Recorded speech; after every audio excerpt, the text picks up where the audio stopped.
নমস্কার সবাইকে, পুবলু ব্লগসের আরেকটি ব্লগে আপনাদের অনেক অনেক অনেক স্বাগত। আপনারা? আমি ভালো আছি। আজকের ব্লগটা সকাল থেকেই শুরু করছি। সকালে উঠেই পুবলুকে একটু খেলতে দিই, তো ওকে নিচে নামিয়ে দিয়েছি। ও খেলছিল, তারপর বাবা এসে ওকে তুলে নেয়। তারপর আমি তাড়াতাড়ি করে ওর জামা কাপড়, তারপরে আমি ফ্রেশ হয়ে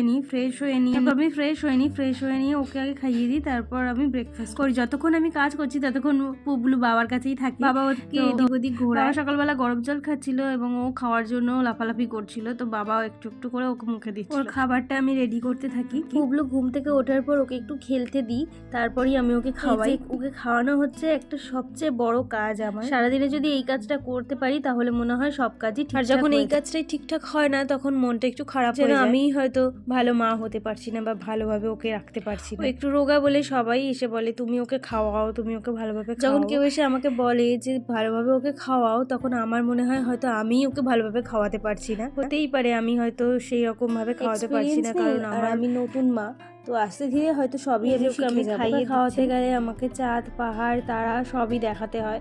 তো ঘরে বসে বসে সেগুলো দেখানোর চেষ্টা করি। খাওয়াতে পারি না আমি, বা ও খেতেও চায় না অতটা। একটু পরেই আপনারা দেখতে পাবেন কি করতে হয় ওকে নিয়ে। ওপর নিচ সব জায়গায় ঘুরতে হয় ওকে নিয়ে। বাচ্চারা অবশ্যই এরকম ভাবেই মা বলে। আমাদেরকেও যখন খাওয়াতো তখন তো গ্রাইন্ডার বা মিক্সি ছিল না, তখন ওই এক হাতের মধ্যে চটকে নিয়ে সেই ভাতটাই নিয়ে যেত খাওয়াতে এবং সারা পাড়া ঘুরে সেই খাবারটাই আমাদের খাওয়াতো। এখন তো মিক্সার গ্রাইন্ডার বেরিয়ে গেছে। পুবলুকে যতটা চেষ্টা করি হাতের মধ্যে স্ম্যাশ করেই দেওয়ার চেষ্টা করি খাবারটা, কিন্তু যখন ওর জ্বর সর্দি কাশি হয় তখন আমি ওকে মিক্সিতে দেওয়ার চেষ্টা করি, কারণ ও খেতে পারে না তখন।